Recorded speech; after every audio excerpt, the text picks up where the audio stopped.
Boa noite. Graça e paz. Abra sua Bíblia em Efésios, capítulo 1, verso 2 até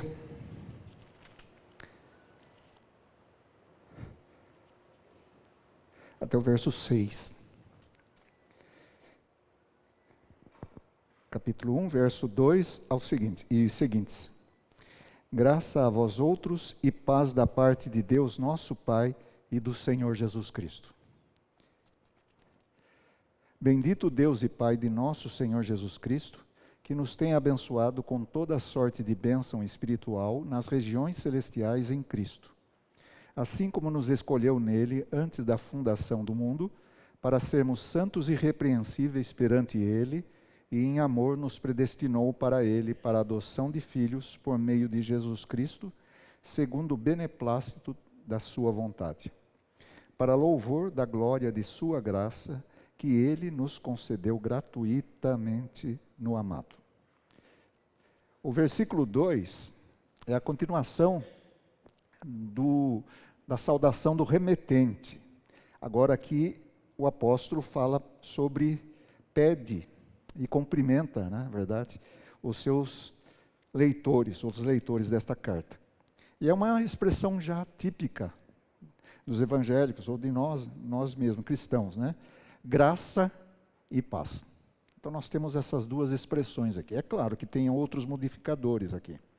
Graça e paz a vós outros, ou graça a vós outros e paz da parte de Deus nosso Pai e do Senhor Jesus Cristo. A palavra graça, o que vinha normalmente nas cartas era harem, era escrito assim, harem, que significa saudação, simplesmente saudação. O apóstolo Paulo modifica esta maneira de escrever no mundo antigo e expande. O apóstolo Paulo sempre expande as coisas, dando um sentido mais teológico, mais profundo. Então ele usa haris, que é uma derivação, é parecida, e usa haris, que quer dizer graça.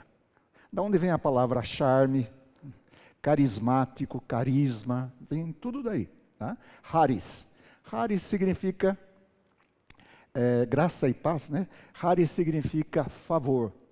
E corretamente a gente diz um favor imerecido. Se fosse merecido, já não seria favor. Então essas duas coisas se relacionam. É uma coisa que nós não merecemos e recebemos. Graça e paz. E o apóstolo Paulo vai falar sobre esta graça na continuidade da sua carta. No capítulo 1, versículo 3 em diante, ele vai falar sobre essa graça. A graça que Deus revelou em Cristo Jesus. Então ele vai falar sobre o eterno plano da salvação que acontece em Cristo Jesus. A outra palavra que aparece aqui, que nós também usamos para cumprimentar, é paz. Do hebraico shalom. Às vezes a gente vê uns nomes assim usados em digamos, estabelecimentos, shalom, né? Mercearia shalom, digamos, né? Você já sabe que tem crente ali, né? Quando tem esse nome aí, uma transliteração da palavra hebraica, da onde vem shelomo, Salomão, veja que é uma derivação de paz. Os judeus até hoje se cumprimentam com shalom. Né? Em Israel também. Mas esse shalom aí já não tem mais esse sentido. É simplesmente boa tarde, oi, como vai? É o nosso cumprimento comum. Então, mas o judeu já ortodoxo, ou mesmo o judeu praticante, ele vai usar Shabbat Shalom, que quer dizer um sábado de paz. Então, ele chega no sábado, eles cumprimentam dessa maneira, Shabbat Shalom. Tá? O apóstolo Paulo, ao usar esses dois termos, e ele modifica, ele diz que essas duas expressões, a paz, que tem a ideia de uma prosperidade, e a graça, procedem de Deus, nosso Pai, e do Senhor Jesus Cristo. E aqui ele dá uma clara conotação cristã. Entre os judeus não se chamava Deus de Pai desta maneira, e nem Jesus de Senhor. Então é uma coisa bastante cristã. Então Jesus é o nosso Senhor, é o Senhor, e Deus é o nosso Pai. E aqui já vai modificando um pouco. O judeu, ou o hebreu, ele usava a expressão nosso pai, mas no sentido de pai da nação. Não era pai, um pai assim tão relacional como a gente tem no Novo Testamento, ou como Jesus fala, né? E isso já vai modificando. Daí nós temos o Senhor Jesus Cristo, que é a expressão, Jesus é Senhor, e aqui a gente pode até falar um pouquinho disto, né? O nome Jesus é uma derivação de Josué. Eu já falei isto, né? Só para lembrar os irmãos. E Deus salva, né? Significa isso. Mas Jesus também, aqui ele tem um designativo. Ele é Jesus Cristo, mas ele é Senhor. E aí a gente já começa a perceber que o apóstolo Paulo já está construindo uma teologia. Jesus Cristo é Senhor no sentido de que ele é o dono, ele é o proprietário de todas as coisas agora. Então, declarar que Jesus é Senhor é dizer que Jesus é aquele que Deus colocou para reinar, para glorificar o seu santo nome. Então, isso aqui é básico, né? Dá uma olhadinha no capítulo 6 agora. No final do capítulo 6, eu vou mostrar mais uma vez onde aparece graça e paz. No versículo 24. Isso eu estou dizendo em termos de começo e fim de carta. No capítulo 6, versículo 24, o texto diz assim: a graça seja com todos os que amam sinceramente o nosso Senhor, a nosso Senhor Jesus Cristo. Notou? Ele inverteu. Lá no começo ele diz, graça e paz. Né? Agora aqui ele diz, versículo 23, paz seja com os irmãos e o amor de fé da parte de Deus, nosso Pai, do Senhor Jesus Cristo, e a graça. Eu esqueci de ler o versículo 23. Então tem paz e graça. Ele inverte. Tá? Isso é chamado de inclusão, o inclusio, que começa lá no capítulo 1 e fecha agora aqui no capítulo 6. Tá? Então, graça e paz, ou paz e graça. É a mesma coisa nesse sentido, né? Quer dizer, está dizendo que as bênçãos de Deus. Daí o capítulo continua, versículo 3, nós vamos ver só um pedacinho deles, versículo 3 até o versículo 6. Nós temos nesse trecho, nesse texto, que começa no versículo 13 e vai até o versículo 14, nós temos uma só frase. Talvez seja uma das frases mais longas da Bíblia. Tem 10 versículos, mas bem longos, né? Então começa no versículo 3 e o único ponto final, né, só aparece no versículo 14. É uma coisa só, é uma expressão só. Tanto é que os estudiosos têm dificuldade para dizer onde começa, onde termina, como colocar a pontuação. Os textos que chegaram até nós, e era o grego antigo, eram textos copiados à mão, escrito tudo em maiúsculas, sem acentuação e sem pontuação. A tarefa daquele que trabalha com texto bíblico é designar onde está a vírgula. E às vezes não se encaixa com as traduções, então pode mudar uma coisa ou outra. Por quê? Uma palavra muda tudo. Uma vírgula muda tudo. Né? Então, a gente vai ter que notar isso daí.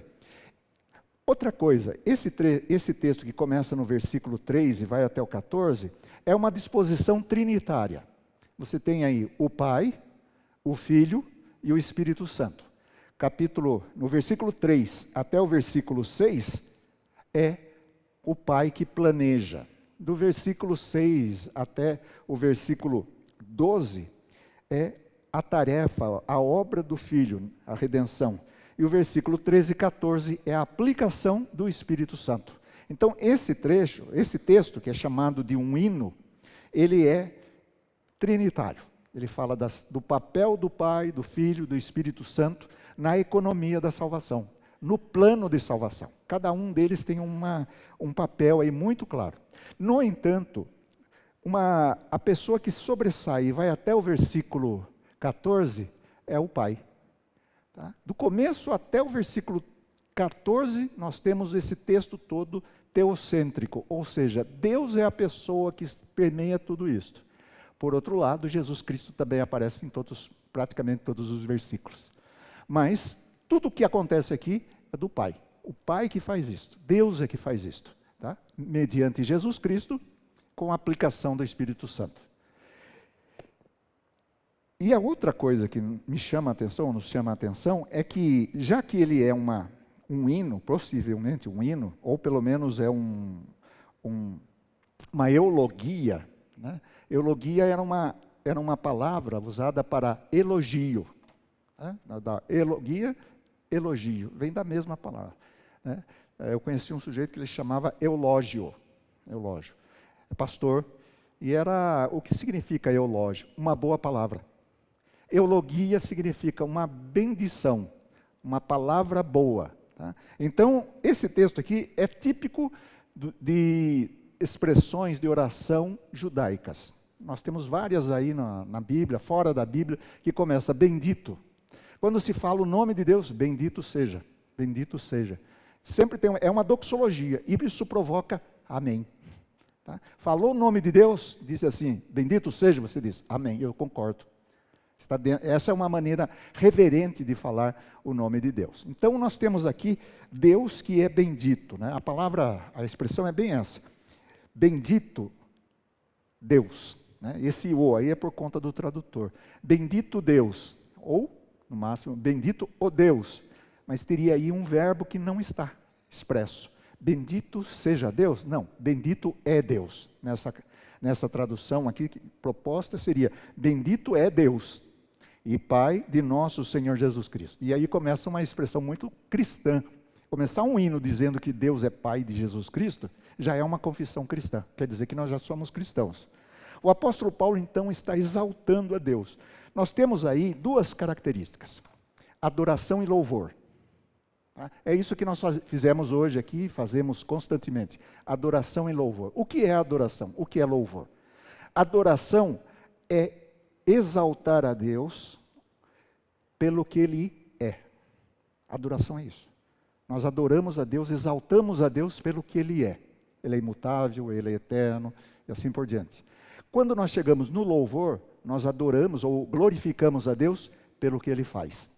Então, louvor tem a ver com o que faz. Tanto é que, antigamente, não sei porque a igreja às vezes quer ser muito teológica, né, e às vezes escapa. Né? Antigamente, quando faziam um trabalho na igreja e as pessoas queriam deixar um elogio, você assim, uma palavra de louvor da pessoa. Não, louvor não pode, é só a Deus, não sei o quê. Daí pararam de usar a palavra louvor. Louvor é uma palavra que nós podemos usar no dia a dia. A mulher virtuosa, essa será louvada. Se é assim, então por que traduz desse jeito? Né? Louvor pode ser prestado a seres humanos, quando você elogia, quando você diz que a pessoa é positiva e está fazendo algumas coisas. Agora, adoração é só a Deus. Tá? Deus é aquele que é digno de adoração. Então ele começa com a adoração. Benditos o Deus e Pai de nosso Senhor Jesus Cristo. Bendito o Deus e Pai de nosso Senhor Jesus Cristo. E aí vem uma palavra, né, que já veio no começo do versículo, né, eulogetos, e agora aqui vem eulogesas, ou seja, bendito Deus, Pai de nosso Senhor Jesus Cristo, que nos tem abençoado. Veja que são três palavras da mesma raiz. Bendito, abençoado, bênção espiritual. 3 vezes, num único versículo. Bendito seja o Deus, bendito Deus e Pai de nosso Senhor Jesus Cristo, que nos tem abençoado. E daqui por diante vai ser dessa maneira. Então, o que é essa bênção? Aí a gente precisa descobrir daqui a pouquinho. Agora Deus derrama as bênçãos. E aí vem uma coisa interessante. Ao mesmo tempo que eu bendigo a Deus, eu também sou abençoado por Deus. Mas aqui ele está falando de um momento, de um plano que acontece antes da criação. Tá? Então, a salvação não é, essa salvação que Deus propõe para nós, ela não é alguma coisa improvisada.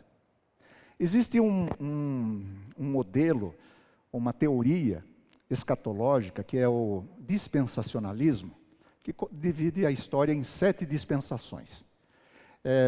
Fez muito sucesso e faz muito sucesso no Brasil, né, porque você olha para o Apocalipse e olha daquelas 7 dispensações e assim por diante. As pessoas olham dessa forma. Só que isso daí não tem fundamento. No entanto, uma das coisas que chamam a atenção para a gente é que a igreja, nessa teoria, ela foi um improviso. Ou seja, Deus veio para o povo rejeitou, então Deus criou a igreja. A igreja é um adendo nessa teoria. Ela não faz parte do grande plano. É por isso que se fala, por exemplo, de arrebatamento secreto, essas coisas aí. Tá? Tudo isso vem do dispensacionalismo que surgiu no século XIX. No Brasil, inicialmente, havia um instituto bíblico que promulgava e divulgava essas ideias, que era o Instituto Bíblico Palavra da Vida. Muitos pastores formaram lá, mas só chegava nessa parte aí, ficava meio... apesar da teoria, né? Você joga essa teoria para um novo crente, ele fica maravilhado. Coisa linda, que interessante esse negócio das 7 dispensações e a vinda de Cristo. É muito interessante, chega a ser interessante, né? Mas só que não é baseado assim, numa escatologia mais clara, mais cristã, mais antiga. Né? É alguma coisa, é uma teoria, por isso que se fala, é uma teoria. Né? Então, nesse texto aqui, nós temos que Deus, que é o bendito, Ele abençoou, tem nos abençoado. A expressão aí às vezes não capta todo o sentido, né? O verbo, nos tem abençoado. Ou seja, Ele fez essa bênção de uma vez. Deus abençoou lá no passado e essa bênção continua sobre nós. Então, é uma coisa muito interessante esses jogos de palavra, né? Ou seja, quem é você? Você é um abençoado por Deus. Você é um abençoado de Deus. E que essa bênção ocorreu antes mesmo das bênçãos expressas no Antigo Testamento. É uma bênção que vem lá de um período que não era atemporal, antes do tempo. Quando você lê o livro de Gênesis, a primeira coisa que é criada é a luz. E aí começa a haver tempo. Mas antes disso não há tempo. A gente não entende muito bem, não adianta a gente tentar chegar nesse ponto, né? Porque isso daí é da conta de Deus. Mas num momento antes do tempo, antes da temporalidade, Deus nos tem abençoado. E essa bênção nos tem abençoado também num lugar, nas regiões celestiais em Cristo. Ou seja, são bênçãos espirituais. Podemos ter até bênçãos espirituais, e isso é bênção, mas aqui são bênçãos que não têm medida aqui na nossa esfera. Ele está falando de uma esfera celestial. Ele não está falando do amanhã. Ele está falando dessa realidade que nós não vemos. Espiritualmente nós somos abençoados.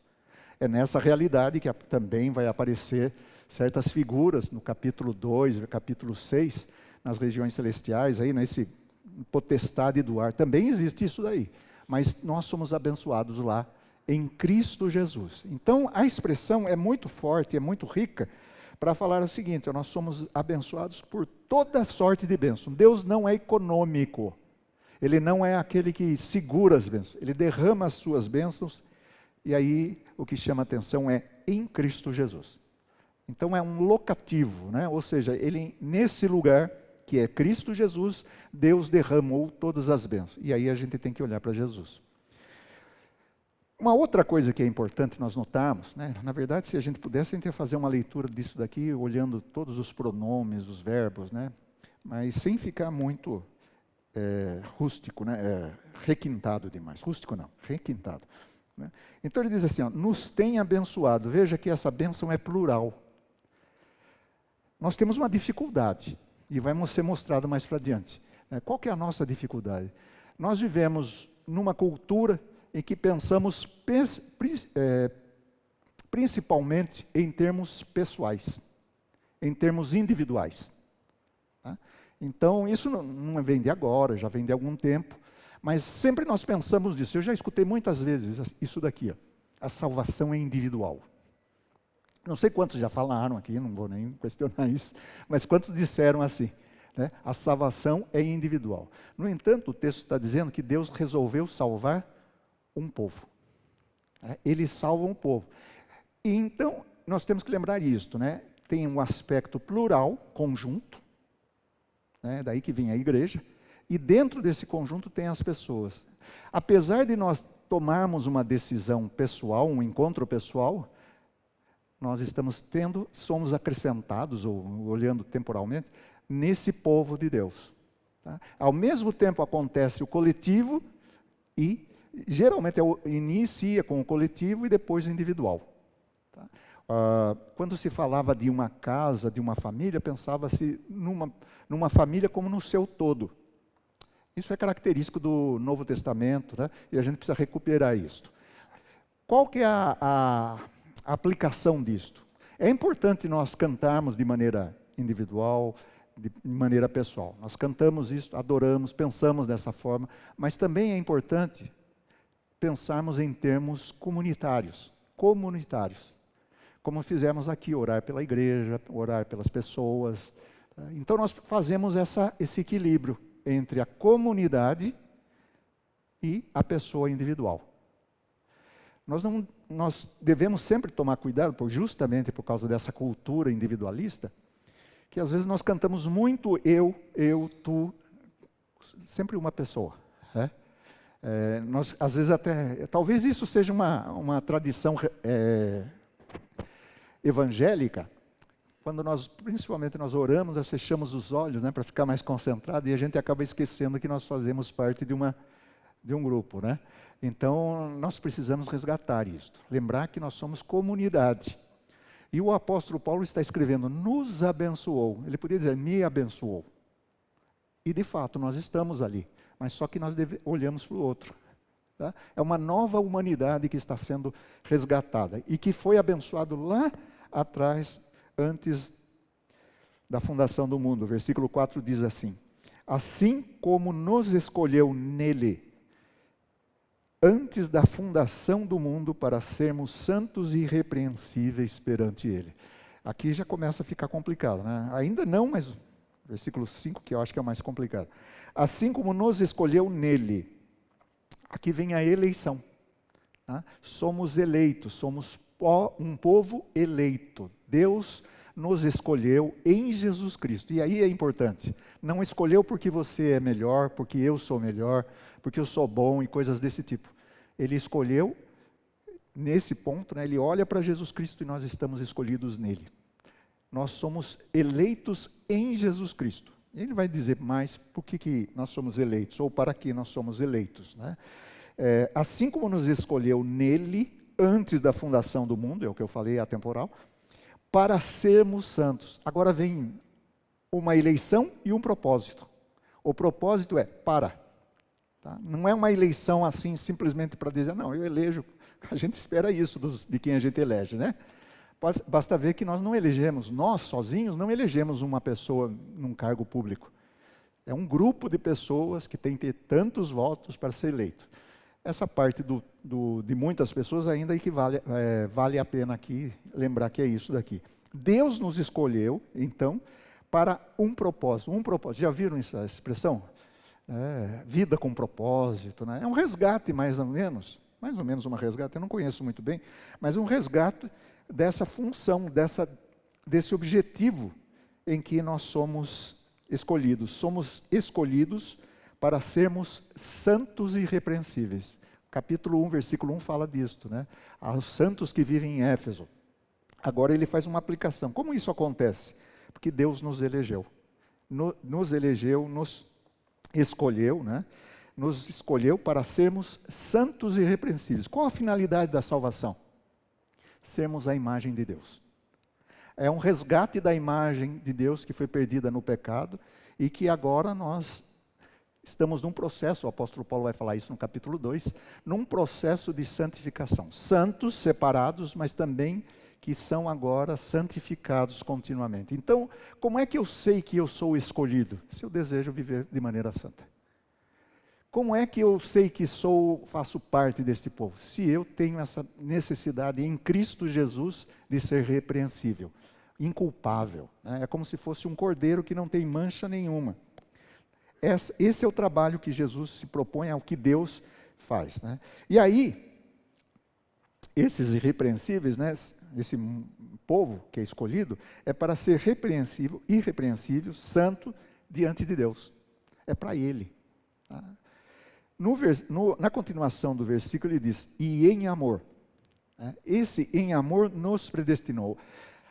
Quando você conversa com duas pessoas falando sobre esses assuntos, geralmente elas tendem a ficar falando como se fosse time de futebol, opinião, coisa desse tipo. Né? Não fale nesse assunto, né? Porque não é bem assim. Falou em predestinação, se pensa nisso, né? Então a gente pensa que predestinação é um Deus algoz, terrível, que escolhe. Mas o texto diz aqui, ó, ele nos predestinou em amor. Essa predestinação não é uma predestinação assim arrogante, que visa a ira, é bem mais positiva. Quem vai tratar dessas questões negativas é depois da reforma, né? Que vão tratar sobre ser predestinado para salvação e outro não, né? O texto só fala de predestinação para salvação aqui. O que não acontece aí, o que a gente não sabe, vai ficar sem saber por enquanto, tá? Então é só teoria também, fica se discutindo isso. Nos predestinou para quem? Para Ele. A predestinação, então, aqui, nesse texto, é em amor. E me fogem palavras, não tenho uma palavra correta para dizer isso, mas vamos ver um pouquinho mais. Para Ele, para a adoção de filhos. A expressão adoção de filhos, ela é romana, ela é mais romana do que judaica, tá? Então, para os romanos, adotar uma pessoa era adotar uma pessoa de qualquer família, e agora você considera filho. No nosso Brasil, houve muito tempo assim, as pessoas que eram adotadas se consideravam de segunda classe, né? Talvez até os coleguinhas ficavam, ele é adotado. Queria furar o olho da criançada do outro, assim, ele é adotado, eu sei, né? Como se fosse uma de segunda categoria. Na Bíblia, ou pelo menos no mundo romano, a pessoa adotada ela tinha todos os privilégios de um filho nascido em casa. Às vezes até era colocado em primeiro lugar do que aquele. Veja que os imperadores eram assim, tá? Otaviano, ou Otávio Augusto, foi adotado pelo Júlio César. E ele se tornou o seu representante, o seu sucessor. Então, há essa relação de todos os privilégios e deveres de ser um filho de Deus. Então, em Jesus Cristo, nós somos adotados, né? Nesse sentido, nós somos agora, não da mesma maneira que Jesus foi gerado. Nós somos adotivos, filhos adotivos, mas com os direitos de Jesus Cristo. Para fazer parte desse povo, desta família. E aí é importante enfatizar isso. Família de Deus, tá? A igreja o povo de Deus, é família de Deus, tá? Veja o capítulo 3, por exemplo, né? Versículo 3, 14, versículo 14 e 15. Por esta causa me ponho de joelhos diante do Pai, de quem toma o nome toda a família, tanto no céu como sobre a terra. Ou seja, Deus constitui uma família. Esse céu e terra, a gente até pode fazer uma leitura. A igreja militante e a igreja triunfante. Aqui já está lá com ele, tá? Mas todos estes fazem parte da família de Deus. Então, no capítulo 1, voltando agora, né, nos predestinou para Ele, para a adoção de filhos, por meio de Jesus Cristo. Ou seja, essa adoção não acontece fora de Jesus Cristo. Toda a salvação é em Jesus Cristo. Tudo o que acontece aqui é em Jesus Cristo. Segundo o beneplácito da sua palavra, da sua vontade, né? Essa palavra é muito bonita, né? Beneplácito. O que é beneplácito? Boa vontade. Uma benevolência, né? Segundo a benevolência, a boa vontade de Deus. Veja que em todo o texto está dizendo assim, ó, Deus não improvisa, Deus tem o melhor para os seus filhos, tá? Ele é cheio de amor. Se você se sente uma pessoa, às vezes a gente vê isso, né? As pessoas, olha, ninguém me ama, né? Outro dia a gente estava vendo isso na reunião de oração. Ninguém liga para mim. Olha, Deus ama. E Ele não ama como nós amamos. Ele ama num amor perfeito. Amor perfeito. Uma vez eu vi uma expressão muito bonita de um pastor que disse assim, olha, uma vez os pastores estavam reunidos e falando assim, olha, só tem uma coisa que fica difícil para mim aceitar de Deus. Que meus filhos não sejam salvos, né? Não recebam o evangelho, não se tornem crentes. Daí cada um disse quase que a mesma coisa, e daí um deles disse assim, olha, eu sei que eu amo os meus filhos e quero para eles o melhor, mas eu duvido que eu ame melhor do que Deus. Então, quando nós entregamos nossos filhos a Deus, nós temos que lembrar que Deus ama muito mais, com muito amor, com amor perfeito, com um amor de qualidade, do que nós. Então, quando você tiver apresentar a criança a Deus, lembre-se disto. Você está apresentando, dando, como a mãe de Samuel fez, dando o seu filho para aquele que cuida melhor de todos. O melhor cuidador do mundo, do universo, Deus. Deus é amoroso e cuida desses que ele chama, segundo o seu beneplácito de sua vontade, da sua boa vontade. E finalmente, e aí vem a primeira parte, o refrão. Para louvor da glória da sua graça. Notou que o texto começa com graça, fala sobre graça e paz, agora ele desenvolve. Então, quando nós recebemos Jesus Cristo, nós nos enchemos de alegria e louvamos e ficamos boquiabertos de ver como a graça de Deus é estupenda. E como essa graça que é maravilhosa e o que Deus fez desde a fundação do mundo e está aplicando à nossa vida. Tá? Então, eu quero parar aqui. Então, nós paramos aqui, deixamos um pouquinho, já está 8h34, mas para os irmãos e irmãs, durante a semana, fazer digerir esse texto. Esse texto aqui daria para a gente ficar umas 4 semanas devagarzinho, né, conversando, fazendo a riqueza, descobrindo a riqueza dele. Mas acho que aqui é suficiente. Tá? O que nós devemos lembrar? Deus é digno de adoração e louvor. Bendito o Deus e Pai de nosso Senhor Jesus Cristo. Sempre em Cristo Jesus. Né? E que essa escolha, veja aqui nós temos Deus, temos Jesus e temos nós. Nós estamos aqui nesse texto. Nos escolheu, nos predestinou. Você não está fora disto. Você está dentro disso aqui. Usando uma linguagem um pouquinho mais simples, quando nós achamos que nós aceitamos Jesus, as pregações são essas, né? E devem ser essas. Quem quer receber a Jesus, né? Entregar sua vida ao Senhor Jesus. Eu gosto de colocar esse entregar a vida, porque é Ele que vai dominar agora, né? Daí nós falamos, eu aceitei Jesus, mas primeiro eu fui aceito por Deus. Jesus me aceitou. Então isso daqui, quando nós recebemos, nós dizemos isso, mas depois a gente vai caminhando e fala, não, foi Deus que me aceitou. Foi Deus. E aí, eu poderia dizer o seguinte, Deus tem um plano, e a gente não sabe direito como esse plano acontece. E a pergunta é, por quê? Porque nós estamos dentro do plano. Se nós estivéssemos sobre o plano, a gente veria o começo, o desenrolar e o acabamento. Mas como nós estamos dentro do plano, está acontecendo ainda, não terminou, está em andamento. Então, espero que essas palavras aqui sejam consoladoras. Muito obrigado.